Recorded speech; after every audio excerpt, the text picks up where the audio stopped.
So I'm from British Columbia. And it's this time of year, it's very much like Stockholm, because most of the time it's a lot like Stockholm. We just have a few things that are different in my part of the world than there is in maybe your part of the world. This is a camera I call Animal Crossing. It's pointed from between my house and my neighbor's house. It's about 6 o'clock in the morning on a Wednesday, which in my town is garbage day. And so every Wednesday morning, if you put out your garbage early, there are consequences. So you do not put your garbage out early. This particular year in British Columbia, we had very bad forest fires. The rains have now come, so the forest fires are down. This was a photo my wife took. This is sunrise on Mars, basically. The whole city was covered in smoke. There was about 50,000 people at one point evacuated from the area in British Columbia. British Columbia is much larger than you realize. It's actually 4 times the size of California, which is also absurdly big, and it has about 4 million people in it. And 90% of them live within 100 kilometers of the southern border. So when you get up in the interior of British Columbia, it's about 1 person per 1,000 kilometers, and you don't want to meet that guy. He's up there for a reason. And yes, I make a lot of podcasts. Any .NET Rocks listeners? Oh, wow, I'm flattered. It's awesome. I did not start .NET Rocks. My friend Carl Franklin started it back in 2002, which means he predates the word podcast by 3 years. That's why we call it the Internet Audio Talk Show. We're coming up. I was the 3rd co-host, actually. So I was the first co-host was a fine Southern gentleman by the name of Mark Dunn, who actually convinced Carl that they really should make these things. And so they were just putting MP3 files on the internet, although eventually realized that most people were burning them onto CDRs, because this was 2002, and that's what you did, and they'd play them in their car. Mark did 50 shows with Carl, and then got too busy, moved on. And an interesting fellow by the name of Rory Blythe came on for the next 50. And Rory eventually joined Microsoft, and then got buried as well. And I was a guest on episode 69. And then we talked a lot about hardware and gadgets and things like that. So Carl asked me if I would do a bit on the show. Back then it was almost a 2-hour variety show. Had some music, had some comedy, and then I would do a bit called Richard the Toy Boy at the end. And I'd listen to the interview, and then I'd find a gadget that the guest would really, really like, and one that would horrify them. And then at the end of the show, we'd do the 2 gadgets. And so Carl asked me, I'd had some experience with radio. We collaborated on the show after that. And I realized that while the 2.5-hour variety show was really fun, the Venn diagram of folks who liked the whole thing versus folks who just wanted the silly and folks that just wanted the interview, they didn't intersect well. And so we split the show apart into a focused interview show that would be .NET Rocks. And we spun off all the fun stuff into a thing we eventually called Mondays. Any Mondays listeners? Okay, I'm really sorry. It took some serious turns for the worst. You know, like some people talk about stuff that's not safe for work, so I eventually called Mondays not safe for humans. And we haven't done near as many of those. We're up at, 1484 now for DNR as of this week. I started Run As Radio in 2007, and it's been every Wednesday since 2007, so a little over 500 of those now. So yeah, a lot of podcasts. We briefly had a show, briefly meaning 3 years, called The Tablet Show in 2011 after the first Build conference in Anaheim. When Carl and I went to that show, and Microsoft didn't talk about .NET at their premier developer show for 3 whole days, and we came out of that show going, wow, we make a show called .NET Rocks. What if .NET doesn't rock anymore? And so this was our contingency plan, is that we made a show called The Tablet Show, and we talk about cross-platform development and things like that. And then .NET started to rock again. And so we eventually, after 3 years, rolled The Tablet Show into .NET Rocks and did them together. So I've talked to a lot of technology people over the years. We've done tons and tons of interviews. I was pretty sure I was only going to do 50 shows at .NET Rocks, because that's what the previous 2 co-hosts had done. I mean, Mark had done 50 and Rory had done 50. So I'll do 50. Missed it by a little bit. So I'm somewhere in the neighborhood of 2,000 episodes now. I also make conferences. My next one coming up in 2 weeks in Las Vegas is called Dev Intersection. And Mr. Guthrie will be there along with Mr. Hanselman and a bunch of other troublemakers. So if you have an urge to fly all the way across an ocean and a continent, we'd love to have you. And always a really fun show at the MGM Grand. I don't talk a lot about my business stuff most of the time these days. I've been involved in startup culture through the dot-com boom, and you hit a point where I'm more an investor advisor, done a lot of startup accelerators and things like that. And I lost interest in it a number of years ago. It got too weird. And then the Laudato Si came along. So Pope Francis, in his second encyclical about on the care of our common home, made this statement, this concept that capitalism and social conscience, or care for our common home, care for the earth, are not mutually exclusive. That we could be building profitable companies that are beneficial to the planet as well. And a group of VCs grabbed onto this idea and built the Laudato Si Challenge, and found a dozen companies, more actually, but they ended up bringing 9 of them to Rome this summer to run an accelerator specifically around capitalism with a social conscience. So I had the opportunity to be one of the first advisors to Laudato Si Challenge, and it really rekindled my enthusiasm for we can build companies that work throughout the world, that are profitable so they're sustainable, but are of net benefit to everyone, including the planet. Now, I'm an old guy. I actually wrote my first line of code in 1977, which is not the most important thing that happened in 1977. The most important thing that happened in 1977, Star Wars. All right, let's keep our priorities straight. I was 10 years old. This was a formative moment for me. But I like the TIE Fighter more than I like the lightsaber. That says a whole other thing about me necessarily. Now, that computer was a TRS-80 Model 1. It had 4K of RAM, a cassette tape player. That's actually a Star Trek game on the screen, 127 by 47 graphic resolution, and a version of BASIC not made by Microsoft. It was a tiny BASIC, and it only had 3 error messages. What? How?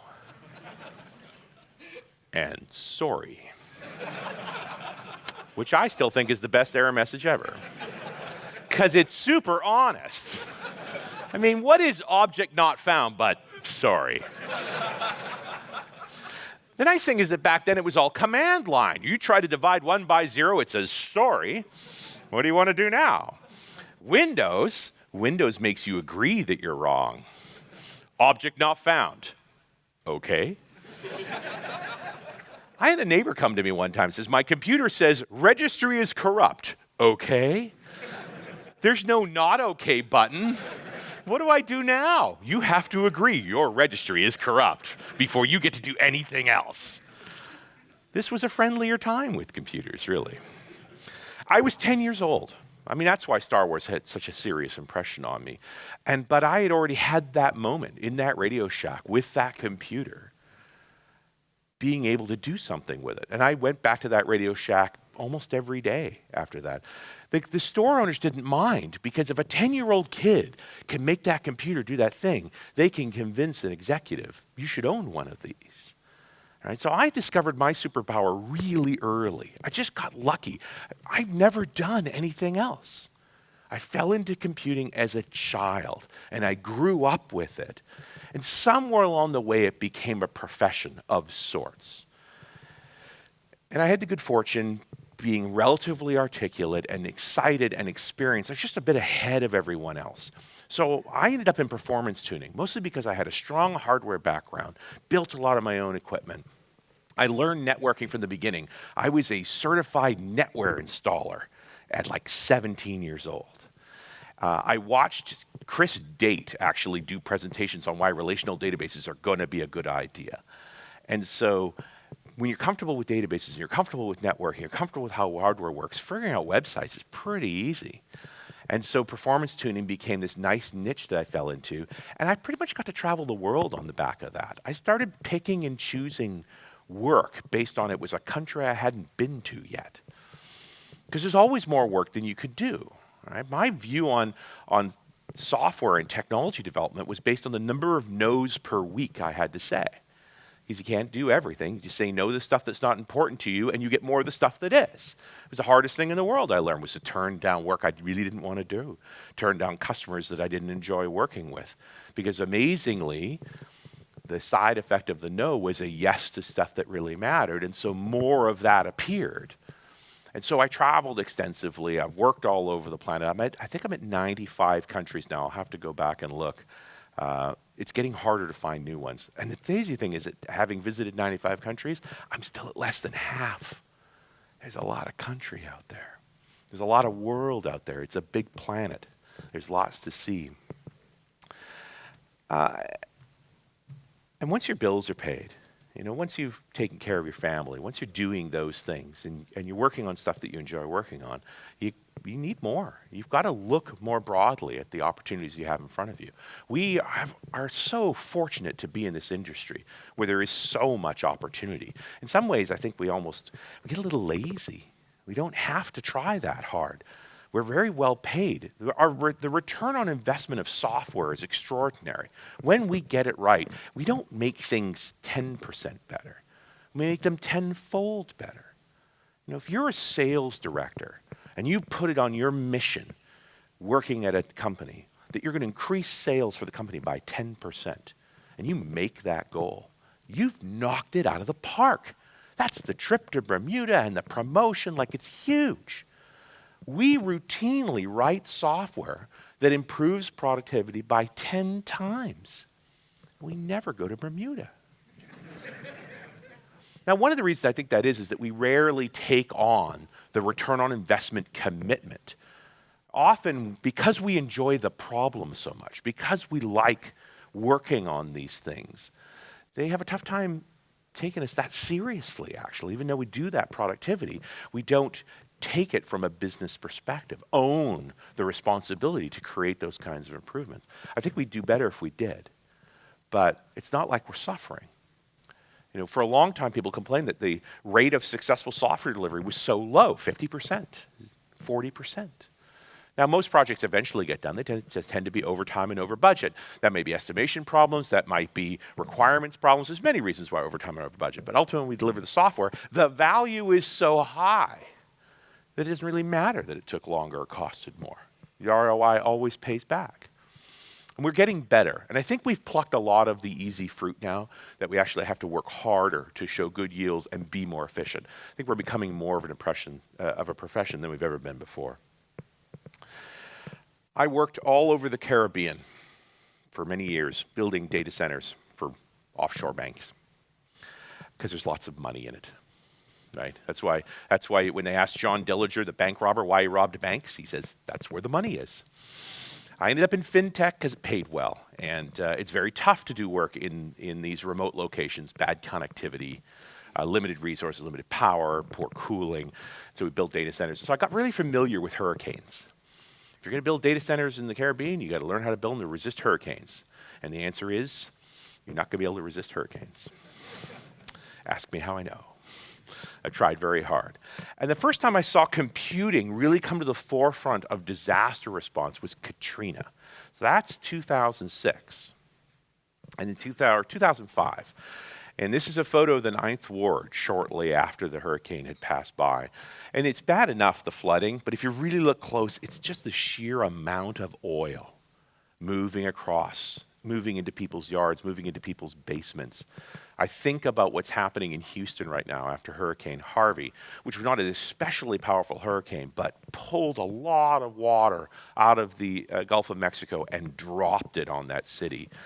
And there's huge petrochemical plants all around Houston, many of which caught fire or broke down. The sheer amount of ethylene and benzene that's in the water as these flooding is retreating from Houston. The ecological damage is hard to even conceive of. What was exciting to me about Katrina is we started seeing developers pop up and write code to help. Now, it's 2005, so the iPhone doesn't exist yet. The cloud doesn't exist yet. This was literally borrowed computers and writing software on the fly to help people. There's lots of different things you could do. I mean, a hurricane is a terrifying thing, even with an evacuation order. And one of the biggest things that happened back then was that you weren't allowed to bring your pet with you. Now, this caused a lot of people to stay because they weren't prepared to leave their pets behind. But in many cases, they left, and the pets had to survive on their own, which made the pets are actually pretty resilient if you don't tie them to anything. they'll probably make it. And now we had to locate all these pets. I met a fellow who wrote the software to find and coordinate lost pets. So disaster response workers traveling into the damaged areas of Katrina were taking photos of the animals they were finding when they were pulling them out, and they were being posted up to a website so that folks that had been evacuated could locate their pet. Pet Finder app. Great concept. And relieved a lot of stress. Since then, the rules have changed that you are allowed to bring your pets with you because it's simply a human survival thing. If people refuse to leave in a disaster, an evacuation like that because of their pet, just bring the pet. Besides, who wants to torment a dog or a bird or any other thing? It's terrible. Now, the downside is, not that Katrina ever really ended, because there's parts of the Ninth Ward and parts of New Orleans that still haven't recovered. But as the disaster wound down, a lot of that software got lost. It was borrowed hardware and borrowed development resources. And the fellow that I was talking to that built this software, he'd actually written it 3 times now. Because then the next disaster would come along and they needed it again. And he couldn't find the last one and the old hardware's gone. And so he'd just write it again. I mean, he got better at it. He got faster, but it wasn't a particularly efficient use of time. And it made me really think about this concept of sustainability. Sustainable software. Look, we know the technology can do it. I've been consulting with development teams for 20 years now, and I don't have the question, can the technology do it? My question is always, can this team do it? In a lot of respects, I'm more marriage counselor than anything else. The question is always, what are the challenges that this team has for us to get to the deliverables that we're after? It's not a technical problem so much. Sustainability has more to do with how do we care and feed software over time? Do we still know how to build it? Do we still know how to deploy it? Are you willing to make a change into that chunk of code that we have the big skull and crossbones around? Here there be dragons. That guy quit 2 years ago and he was a genius. I'm not going in there. You've met code like this. Sustainable code should always be buildable, always deployable, have good tests around it so we're able to manage it. And that was the problem we had with this disaster response code. Because it was only lit up in a disaster, it got rusty, it got neglected, and it became easier in the adrenaline rush of the disaster to write it again than it was to sustain it from one event to the next. That happens a lot. I mean, the number of times I've run into organizations where they're just going to rewrite it. Right? The argument about trying to sustain the existing application versus actually just writing a new version. Because you've lost the skills. We've lost the mind around what that project was actually about. And it speaks to one of the strengths of open source. Now, open source does not necessarily have these high ideals about long-term sustainability. It's almost a side effect. Most open source projects are built by developers for developers. You're building a tool to help you be more productive on something, and you put it in a shareable place. You put it in GitHub. And others see your project and find it useful for their work and find some piece missing from it that they need for the things they're doing, and so they contribute to it. It's very egalitarian. And it creates a social construct.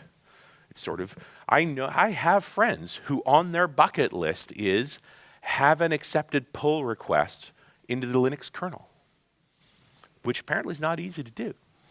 But I see that. I think we've got folks out there now who are like, you know what I'd really like? I'd like to have a piece of my code in the C# compiler. Like you could get there now. Right? That's a side effect of open source. This social construct around source code. And also an acknowledgement that source code's not the asset. I'm an old school developer. I used to believe the code I wrote was the valuable thing until I didn't want to maintain it anymore. Then I didn't feel like I valued it at all. And I remember customers demanding of me, I want to copy the source code. So I would print it out for them and bring it to them. Here you go. Enjoy. You don't know what you have. You don't know what's actually valuable. Then sustainable, buildable, reliable source code, reliable applications, they're a lot more than the code. And so open source creates a construct around this idea that we can put code in a place where it's more likely to be sustained, given its importance. And it also opens the door to a lot of other capabilities beyond that. I'm probably in one of the very few rooms in the world where I can talk about open source like an insider's game, where most of us have spent time on an open source project, know what GitHub is, know that relationship to code and why you would deal with it. When you talk to the greater world about open source, they find it completely insane. Like, let me get this straight. You're a software developer. You put in an 8-hour day at work writing code all day. Like, well, there are meetings, but yes. And then at night, you go home and you write code for free. Yes, and I like it more. That seems nutty. Why would you do that? Now, the best explanation of that mindset and this information worker, this modern worker mindset as a whole, I found in a book by Daniel Pink called Drive. And I hope you've read it. If you haven't, put it on your list. It's worth your time, because he really breaks down these ideas around what actually motivates us. And he goes straight to this, we want to believe, and certain business people still believe in this, as long as I have the carrot of income in front of you, you'll do whatever I want. Dance, monkey boy, dance. And he knows it's simply not true, and you certainly know it's true.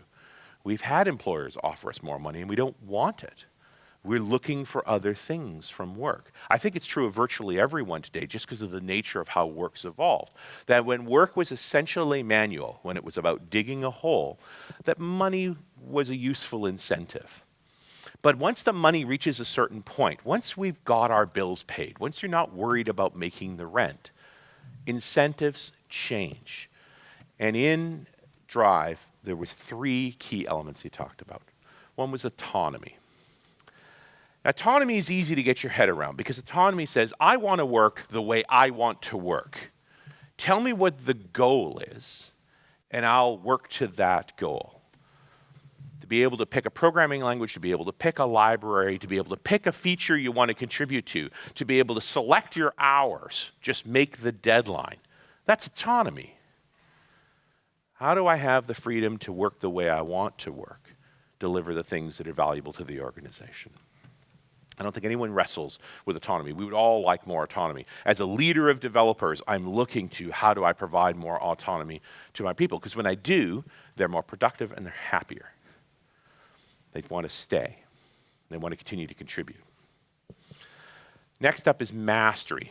The mastery is a weirder concept, especially for folks that are not in the kind of work that we do. Mastery speaks to this idea that no piece of software, no craft, no creation is perfect or finished. James Joyce said, art is never finished, only abandoned. Right? That's pretty much like software. I still want to work on it, but you're taking it away from me because of something called deployment? Why? Why would you do that? I love that software. The worst thing I could do is finish it, then it goes away. But that's the nature of mastery, that we are supposed to finish things and that we want to press against the edges of our skills. And it speaks to another aspect of this style of intellectual work, where often when we're dealing with people that don't understand what we do, they want to put us in a box. You're a front-end dev, so we'll get you doing front-end stuff for the rest of your life. You're a back-end dev. It's web API for you. How about some Node? Just keep making more, right? You're just a cog in the machine. They want to put you in place, and that's not what we want to do. We want to explore. We want to press against our skills. That's why we say things like, I can build that in 3 weeks. I just need the book. And how many times is we found that the only way to improve our mastery of a skill was to change jobs, to go somewhere else, and to add something a little aspirational to our resume. Oh yes, I have 15 years of Connect development experience. I'll figure it out, right? I'll put the mask on, I'll fake it till I make it, because it's kind of the only way, But here we are in an event clearly aimed at mastery, that we want to press against the edge of our skills, want to expand our thinking. And so again, our drive, the animus around why we do this, what we look for in a place that we love to work in or something we want to work on, is that it presses against those things, that it makes us think more broadly, that it pushes our capabilities further. Change the language, change the tooling, change the scope of the project. And the third aspect, purpose. Are we working for something more than a paycheck? Startups have got this nailed, right? That's what made startups hip, was always this: we're working to a greater good. I'm looking to completely reduce the element of privacy for the entire world. I think that's Facebook's message, isn't it? Okay, well. But there are higher purposes, and I mentioned Laudato Si earlier because there is this idea that we have businesses that do more, that can actually contribute to the greater good as well as be profitable. That we recognize that profit isn't a motivation unto itself, that there's more.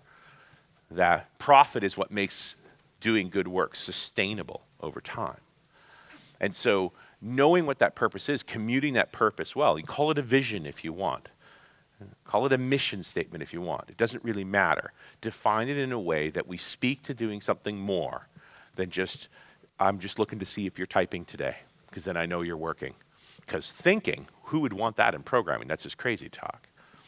But these three elements, autonomy, mastery, purpose, that's how I explain open source to mortals.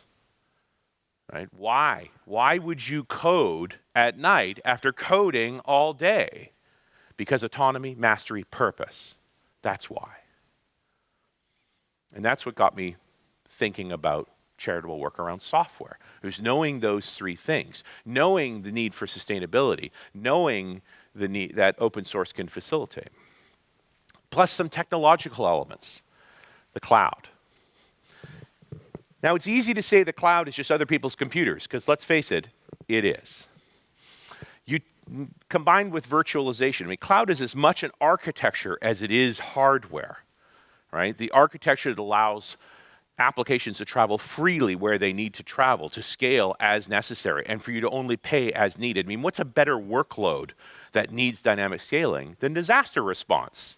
It's a disaster. We need a lot for a while, and then we need to be able to dial it back, because we don't need as much anymore. And I think the stressors you're seeing right now around cloud, the conflict, concerns about Google's power and Facebook's power, is an acknowledgement that this is becoming truly a utility. Once upon a time, centuries ago, actually not that long ago, just over 100 years ago, a non-trivial amount of our time as adult humans was focused on water. Safe drinking water for your family, because it was up to you to get water each day.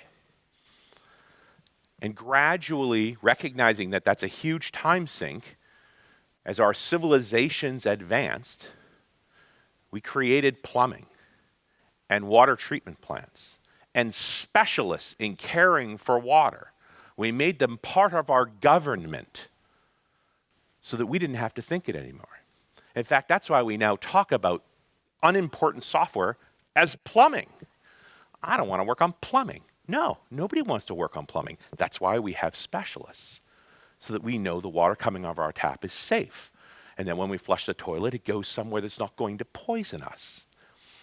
We have a group of utilities today. Electricity we consider a utility. We talk about internet as a utility, but I just think the pain that we're going through right now, the concerns around privacy and security, is about building a set of regulations to treat compute as the utility that it ultimately needs to be, as our plumbing. And plumbing needs to be regulated. You need to know it's safe. So it seems odd right now, it seems fearful right now, and we can be Luddites and pull back. Let's not do that, let's do it ourselves. But when I hear that, I think, I really don't want to have to get buckets of water out of the stream anymore that I need to run computers. It's the same basic concept. This is the next stage in our civilization, and it opens the door to a lot of potential work. More things that we could do, that we can focus on the things that are important, because running this stuff, while important, it can be done by specialists in a regulated way that gives us confidence that it'll do what we need to at the time. Now, the other important aspect is the mobile revolution. Now, I don't buy into the death of a PC because as far as I'm concerned, this is a personal computer also. I mean, what's more personal than a computer you keep in your pocket and get really upset when you can't find? What's more personal than a computer you're concerned might give you cancer? That's a pretty personal computer. And we forget how powerful these machines actually are. What's this? Warp drive for the Enterprise? No, that's this.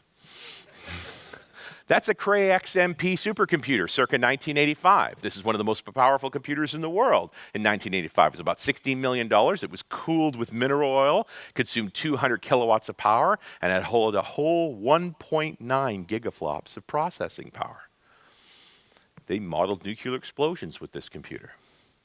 Compare that to this, the iPad 2, circa 2011. So 26 years later, for $800, 1.9 gigaflops of processing power that you play Candy Crush with. And that thing's 6 years old now. So I think it's useful that we remind ourselves that we're carrying supercomputers around. This is now normal. We have this digital extension to ourselves. We are cyborgs. We are digitally enhanced. We keep it outside the body because, ew. And it complicates upgrades anyway, right? So, but the fact, the physical reaction that people have to losing these devices is your proof. It's a limb. It's as personal gets. And it's changed our social constructs. My daughters I always had a smartphone, even when they were ugly and dumb, I had a smartphone. The daughters eventually want them once the iPhone revolution came along, and I gave them to them pretty quickly. And it annoyed the wife because they were on them all the time, especially at the dinner table. We were going to make a rule. So I resisted making the rule. Instead, I got the wife an iPhone. And then we were all at the phone on the table. I changed the social norm, which is interesting, right? Something is compelling in a society when we modify our social behaviors to tolerate it. And you think of the impact this has had. The number of people it's killed because they walked in front of a bus. That is not a problem you found with a lot of other technology. I think it's the definition of a limb. This can kill you, must be a limb. But that combination of open source with its autonomy, mastery, and purpose, cloud, and mobile devices is what shaped Humanitarian Toolbox. So the idea is simple: open source software for disaster relief organizations. Now, when I started back in 2012, Carl and I were doing a road trip across the United States. We've done this a few times. We rent an RV from some unsuspecting people who don't understand what we're about to do to their RV. It's the new launch of Visual Studio. In this case, it was the 2012 launch. And so we literally drove all the way across the United States, down the eastern seaboard and back. 34 cities in 13 weeks, 5 shows a week. It's not the job my high school counselor ever told me I'd have. It's a ton of work, but a lot of fun. Meet a lot of people. Got logos all over the RV. But they asked me if we would have a charitable component to the tour, and I went on a rant. And I have the notes from that rant about how difficult it was for software developers to contribute their capabilities to charity. And I've seen it done many times. There's give camps where folks get together, where an organization will pick a few charities that are local, and folks will get together and spend a weekend, typically putting together a brochure or a website.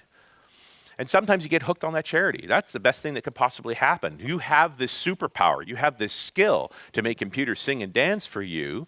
You found a charitable organization that speaks to you. You spend time with them. You use that skill to benefit them. Awesome.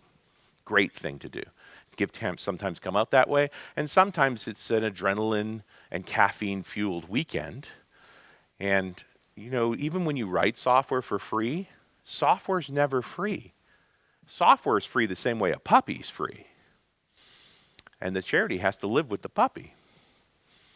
So how do we get sustainable software in a volunteer-driven way? And the important part there was to allow the developers to do the development and somebody else take responsibility for the detail work, for the project management, and for the sustainability. Now, I thought this was such a good idea, I started looking on the line for it because every good idea has already been done and didn't really find any equivalent. I saw a few organizations more at the government level that were trying to build software this way. I saw a non-trivial number of them that are trying to profit from it, which I find a little repugnant. And I found a lot of adrenaline-fueled development. Folks that got together over the course of a disaster to write what was needed at the time and then go again. And so I started spending some time with some of these charities to try and understand the work that they were doing and how they were working. And I learned, I'm pretty good at software development. I've worked with a lot of teams, but learning to be a charity, that's hard. But one of the things I found talking to the charity folks, the good ones, the disaster response folks that are really serious, is they're only focused on one thing: outcomes, not outputs. This is an interesting way to think about software too, right? An output is lines of code. An outcome is a working feature. We want outcomes, actually. And in disaster response, that's really clear. You can put a lot of volunteers on the ground, but have you saved any lives? Have you restored any homes? Those are outcomes. We don't want outputs. Outputs are a necessary byproduct. We're after outcomes. An example of this, talking to some great charities, one of them was Doctors Without Borders. Now, oddly enough, they have a lot of doctors. They also have a portable hospital system that in a major disaster site, they will bring that hospital in with its own cooling and heating and power and all the equipment to do surgeries, set of doctors, nurses, everything they need. It's a phenomenal setup. If you're looking for charity to give to, I absolutely recommend these guys. They're extraordinary. They do a tremendous amount of work. But in a disaster response scenario, while the trauma care side makes perfect sense, it's much more challenging to coordinate the teams of people necessary to explore a site. So a typical coordination team, when you're working on a site, covers many different skill sets. You need a certain amount of able-bodied folks that can do the sandbagging, do the heavy lifting. You need an engineer that can do structural assessments. You need a disaster worker that can deal with fatalities, the markup, identification of bodies. You need doctors to help with injured folks. It takes a coordination of skills. And a response a coordinator, somebody on the ground at a major site, will put together these teams. And no more than 20 years ago, the typical major disaster site, a hurricane site, anything like that, you'd have a half a dozen organizations that would arrive. Today, because of social media and the expansion of charity as a whole, there could be 200 organizations that arrive on a site. Organizing all those people is very challenging, and it's largely done with whiteboards and notebooks, Post-it notes, just trying to organize all of the information. This is an actual response site. If you look closely, you'll see it's in Japanese because this is the Fukushima coordination site. I got photos from inside of there. So paper-driven. And talking to relief workers, and when we've been trying to test our software, they will say things to us like, how does this beat pen and paper? Because I like the battery life of paper. Okay? And the resolution, too. So it's not an easy thing to do. This problem became one of our very first projects, a project called the Check-in Service. So we worked with the National Voluntary Organization Active in Disasters, building a piece of software that ran in the cloud, worked from phones, that allowed the volunteers to identify themselves to the coordinator early with the organizations they're with, when they were going to be on the ground, what skills they had, what groups they were working with. And then while they're out in the field, be able to collect data and feedback what was available and help the coordination site get things organized. I hope you're not terribly impressed with the complexity of software because it's not terribly complicated software. And by the way, we need UX folks. A lot of developers working on the software, and it looks like it. Getting this stuff out to the field is very challenging. The NVOAD, FEMA, those types of organizations will allow us to bring the software to their disaster trials. So they'll simulate an earthquake, say, in Los Angeles. And this is an opportunity for them to test fire, police, ambulance, disaster response groups, volunteer groups, make sure they can communicate effectively. They know their practices. They know all the systems that are available. And so we'll get into a test bed there and trial with them for a while and pretty much get our butts kicked. But good feedback. You know, one of the challenges with trying to be doing agile development in an environment like that is they only do a few of these trials a year, so you can't iterate that fast. But we're making good progress. We've been on the ground a few times with them now. In dealing with a serious disaster like a hurricane, it's kind of amazing to think, folks ask me, well, why do you want to worry about the cloud and the phone? Nothing could possibly be working. And you'd be mistaken. Cellular networks are remarkably resilient. In fact, they're never working perfectly. I think we've all had that experience. But they're never entirely broken either. And I don't want to say anything bad about cell because we're kind of at the home of where a lot of cellular technology started. I mean, Ericsson's headquartered here. About a third of all cell technology in the world runs out of there. And we tend to think about it just from our use of devices, but in a disaster response event, even if it is broken, often the towers survive. They're mounted in concrete, they have their own generators, they'll keep functioning. But there's also portable towers. And in fact, one of the first initiatives for first responders is to deploy towers like this at a site. For the simple reason that in an environment like this, anywhere you can find a phone, you'll probably find a person who needs some help. So it actually improves the efficiency of the disaster relief worker to be able to triangulate phones. By the way, you only get 24 hours, so be quick. Batteries run down fast. And so they'll stand those towers up, run them on generator, get the signals, locate the phones, and then the relief workers have access from there on out. The cloud is hugely important in this scenario as well, again, from a sustainability perspective. You're not writing custom software for custom infrastructure. You're writing it for a common infrastructure. You can run it anywhere. HTBox, we run all our source code out of GitHub, but we can deploy out to Azure anytime we want. And in fact, the Microsoft reaction to that was to set up Microsoft Philanthropies, public cloud for public good, AKA, how much cloud would you like? We started out writing software to just try and help let people run it. Now we're sort of in a place where we're just running it on their behalf. Because it turns out we're better at that too. I have lots of good, experienced cloud techs who can keep the system running for them so they don't have to think about that. I'd rather have the relief worker working on the ground with the skills they've got and our software helping them. We'll worry about the back end stuff. Talk about another project. This is one we started back in 2015 as part of the Studio 2015 launch, the project called Already. We worked with the American Red Cross on this particular project. The concept's pretty straightforward. Again, mobile and cloud. In this case, it's more preventative. So the particular scenario for the Red Cross was installing smoke detectors in homes that need them. So smoke detectors are cheap. Lots of places don't have them. They don't work anymore. The only skill part about a smoke detector is knowing where to put it in a house that will actually keep people safe. There's a program you can take to know how to do that. Lots of construction folks and volunteer firefighters take that class and are happy to volunteer the time. All we have to do is organize them. And if there's anything I've learned over the past few years of doing charitable work like this, using volunteer time well is the most important thing you can do. And so Already was really about doing that coordination. So in the old days, they would do a smoke detector drive by setting up stands in home improvement centers, right? Your average Home Depot or Lowe's or even an IKEA for that matter. And saying, do you need a smoke detector? Sign up here. And they would take names and addresses down. And after they got enough of them together, they would sort them out on a map and then contact volunteers, give them a stack of smoke detectors to try and get them installed. And the success rate was roughly 20%. Typically, weeks have gone by, people forget, strange men knocking at your door is not always welcome, especially in America. And so getting some automation around this, being able to use GIS data, being able to use social media, allowed us to shorten up that iteration time. Using mobile apps, or really mobile web, to be able to use the volunteers' time more effectively, we got that success rate up to about 75%.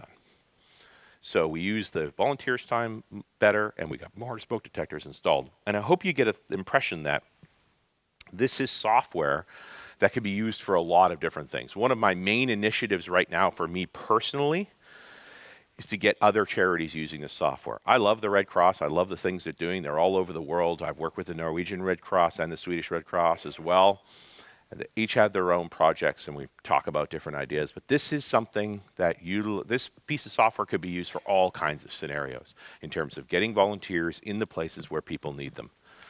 All right? Think about first aid classes, flood preparedness, forest fire preparedness, earthquake preparedness, all of these sorts of things where there's people who are qualified to do those assessments, just use their time well.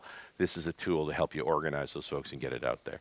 And again, we're not just giving it away, letting you, I mean, it's on GitHub. If you want to download a copy and take it out for a spin, I can't stop you, nor do I want to. But we're actually at a point now where it's like, can I operate that for you? It's multi-tenanted and white labeled. We can make it look any way you want, deploy it any way you want, and get your volunteers doing their thing. Now, I'm a Canadian working with a lot of Americans, for better or worse. And so I've pushed myself very hard and pushed our organization hard to not be US-centric. It's easy to fall into that trap. And so I try and keep an eye on the world. If you look at, does this map look weird? You're used to this map, aren't you? This is a Mercator map, right? This is a map built in the 1500s for navigators because it has consistent latitudes. But it does some weird things to the world. Greenland is enormous. It's the size of South America, and that is incorrect. Greenland is tiny.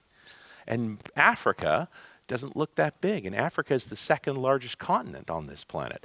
This is a Peters projection map, and I recommend it to you because what it does is does area rule over the land masses, so the land masses are the right size. So the reason it looks weird is you're not used to seeing that Africa is as big as Africa is, and Greenland is as small as it should be. It's just sort of a reality, and I have to remind myself every time to think about the world this shape rather than the shape that I learned in school. So we started taking Humanitarian Toolbox on the road, running codeathons. So I call it a codeathon rather than a hackathon. Hackathons imply a prize and that I want hackers, and I don't really have either or want either. A codeathon is an opportunity to write code on a project that we're currently working on.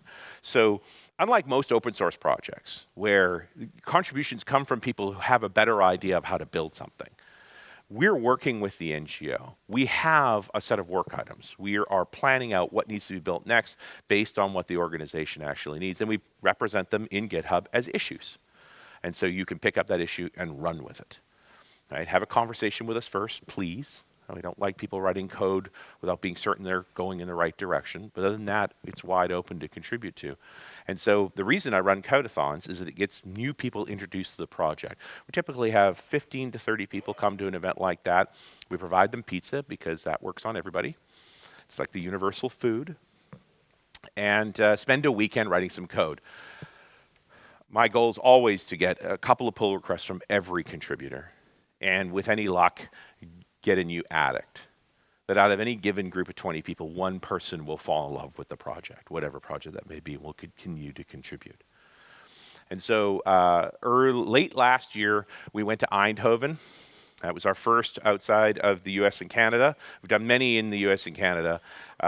Early this year in London, and then this summer in Sydney, which was actually their winter, because that's the logical thing for me to do is go to the Southern Hemisphere in winter. And less than a month ago here in Stockholm, had a group of people and did some contributions to already, including had a couple of the Microsoft guys who originally worked on the project in 2015 make contributions. And at this point, it's about 147 contributors. I just checked on GitHub before I built the slide deck. 3,300 check-ins, over 1,000 accepted pull requests. So it is a large group of contributors. And one of the things I like, if you look at the stats on the GitHub project for already, you'll see that there's no messiah. You know what I mean? Like most open source projects are built around an individual, and that individual is the primary contributor, and you typically contributes more than just about anybody else by a long way. And then you may have a few disciples around them that are significant contributors as well. If you look at this project, you'll find the top 10 all have 100 to 200 contributions. And they all came more or less from the same place, that they were at a codeathon, they enjoyed working on the project a lot, and they kept contributing to it. And we get a couple of check-ins every day. It's just an ongoing project. I want to pick on one particular person on this board. See if I can there it is. That's Steve Gordon. Let me tell you about Steve Gordon.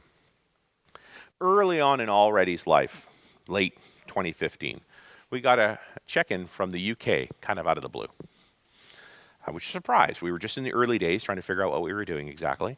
And here was this check-in out of the blue. He was a .NET Rocks listener. We talked about it on .NET Rocks. He studied the project and found a way to make contributions, and that was cool.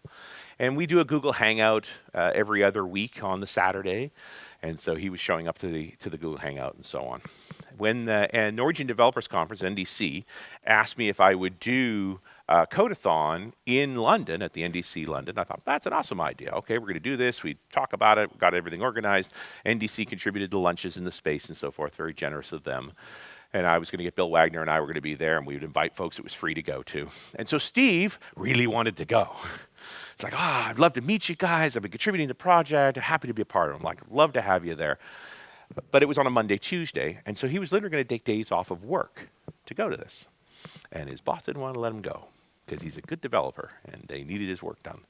And he was on Slack. He's, as a regular contributor, we invite you onto the Slack channel, so he was contributing to the project. And so he pinged me, and he says, I'm really sorry, I can't go. And I'm like, well, why can't you go? He says, my boss doesn't want to give you days off. And I'm like, you got to pitch this better. This is a team-building opportunity. He really, should be setting the whole team up. Like, there's a huge potential here to, the challenge of any development team is that you've got to build trust, and trust is hard to build when you're doing the work day in, day out. I mean, I would argue that the only time you can build trust in an average work day is lunchtime. Really. You can challenge trust at work, but lunch is when we're human. That's when you actually get to talk to people. Plus, our brains are hardwired to trust people we break bread with. In fact, it's one of my great gauges when I'm coming into an organization as a consultant. If I invite two teams to lunch and they don't want to go to the same lunch, that's really a problem. That's not a happy team. So Steve and I went back and forth for a few times. And finally, I'm like, would you like me to talk to the CTO? Because I'm a charming guy. Anyway, 20 minutes of talking to the CTO, and now the Magix is paying for the entire team to go as a team building exercise. They'll pick up the costs. No team. And he's like, how did you do that? Well, you got to talk about it the right way. Well, what do I know about CTOs, having been a CTO? I know that my biggest problem is making a stronger team. So as soon as I'm talking about how I strengthen a team, and why would working on this code make a better team? Because autonomy, mastery, purpose. It's no longer under a deadline. It's a volunteer thing. So that threat's taken away. We're using new tools. Want to press against the edges of your skills? Here's a project. And purpose? I'm here saving lives. Would you like to help? And so the whole team came up, spent the 2 days, had a great time together, strengthened that team, and wrote some good code.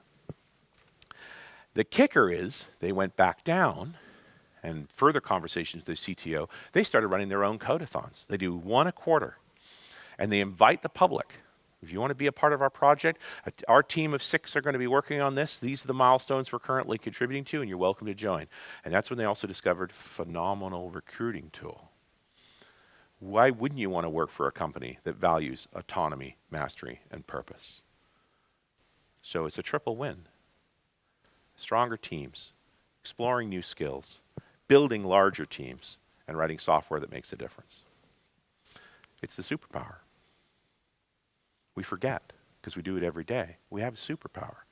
We just should do super things with it, and I hope you will too. Thank you for your time.